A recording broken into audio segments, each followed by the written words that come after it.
I'm 82 years old, and my wife died last winter after we'd been married for just over 60 years. I'm sitting alone now in the house we bought when we were both still strong enough to lift boxes without thinking about our backs. I'm not telling this because I need comfort. I'm telling it because I don't have much time left. And there are things I finally understand that I wish someone had said out loud to us when we were young enough to hear them. Most mornings now are quiet. The kind of quiet that doesn't feel peaceful, just unfinished. I wake up before the sun, the way I always did when I was working. I still reach across the bed without thinking. My hand still expects warmth. It never finds it.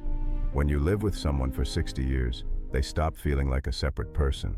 They're just there, like the walls, like the floor under your feet. You don't realize how much of your life is shaped around their breathing until it's gone.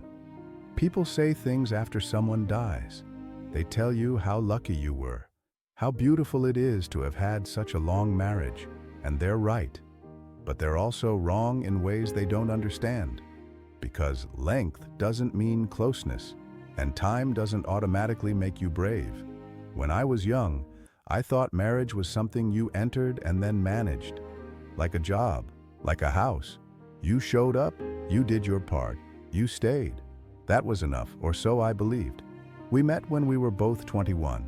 She worked the front desk at a small medical office. I was fresh out of school, nervous, convinced I needed to become someone impressive before the world figured out how unsure I was. She laughed easily back then, not loudly, just enough to let you know she was paying attention. We married young because that's what people did. There wasn't a long discussion about compatibility or futures or emotional needs. We liked each other. We were decent people. We were willing to try. That felt like plenty. The early years were busy in the way life usually is. I worked long hours. She took care of the house, then the children when they came along. We were tired. We were distracted. We told ourselves this was temporary. I used to come home and talk about work while she stirred dinner. She would nod. Sometimes she would say something about her day, but my mind would already be somewhere else. I wasn't cruel. I wasn't unfaithful. I just wasn't fully there. I thought presence meant physical proximity. I didn't understand it had other requirements. We had good years. I want to be clear about that. There were vacations where the kids laughed until their faces turned red. There were Christmas mornings where the coffee went cold because no one wanted to stop opening boxes. There were evenings on the couch where her feet rested on my lap and the world felt steady. But there were also long stretches where we lived beside each other instead of with each other. We handled logistics well, bills, schedules, responsibilities, but conversations became shorter, then safer. We talked about groceries, not fears, appointments, not disappointments. Anytime something heavy tried to surface, one of us would say, "We'll talk later." Later rarely came. I told myself we had time, that this was just a season, that once things slowed down, we'd find our way back to those deeper talks. The truth is, life doesn't slow down on its own. It waits for you to choose differently, and I never did. I remember one evening when she tried to tell me something important. I was tired. The television was on. She stood in the doorway and said my name twice before I looked up. I told her, "Can it wait?" She said yes, and she never brought it up again. I don't know what she was going to say. That thought sits with me now more than I ever expected it would. Years passed. The children grew and left. We became grandparents. From the outside, we looked solid, dependable, enduring. People admired us. Inside, there were unspoken things collecting dust.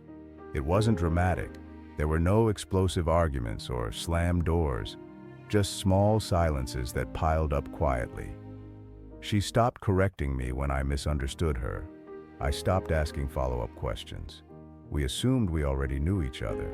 That assumption cost us more than anything else. The turning point didn't come as an argument. It came as a diagnosis. Her hand started shaking slightly one morning. She laughed it off. Then the doctor stopped laughing. Illness changes the shape of a marriage. Suddenly, all the postponed conversations feel urgent. But urgency doesn't create skill. It only exposes what you never practiced. We talked more then, but awkwardly. Like strangers trying to be honest without a shared language.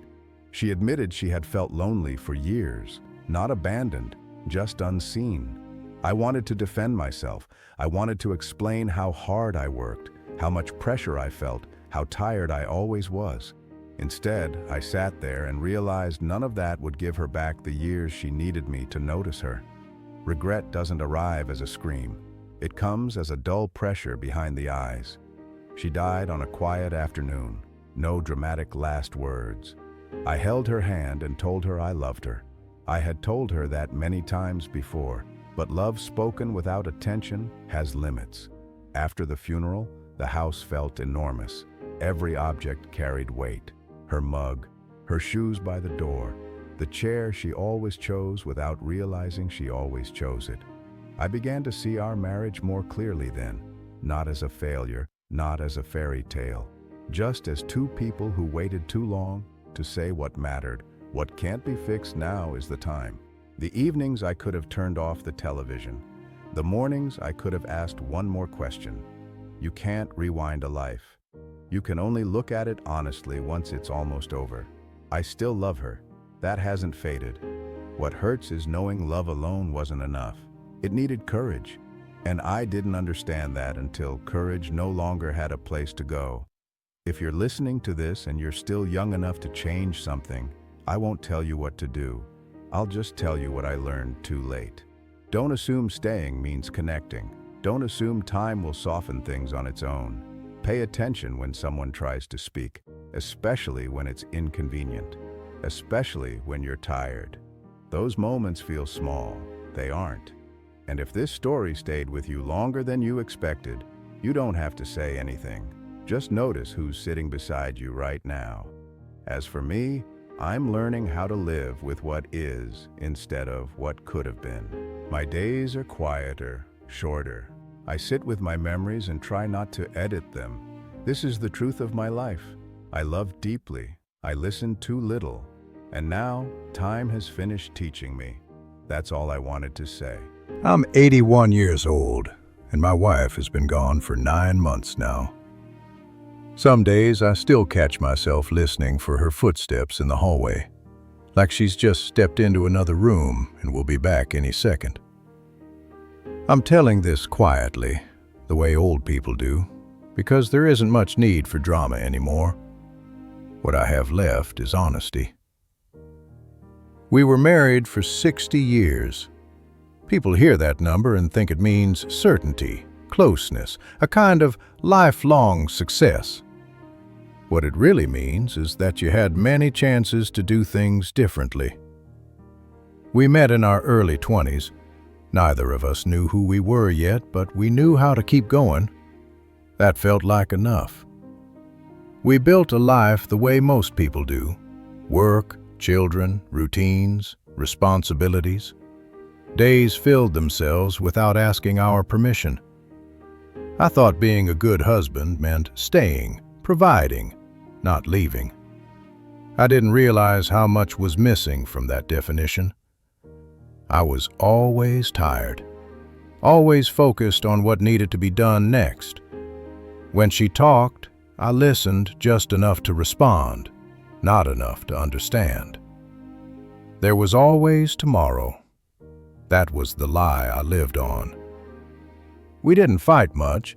We were polite, careful, and slowly, without noticing, we stopped telling each other the truth about how we felt.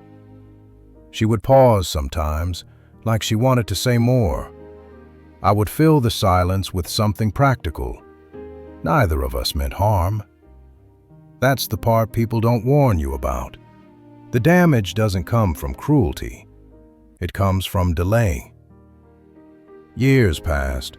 The kids grew up. The house got quieter. We sat next to each other in the evenings, watching television we didn't really care about. I thought that was companionship. It wasn't. It was habit. Her illness came late in life. By then, everything unspoken felt heavy. She told me she had felt lonely even while we were together. Not unloved, just unseen.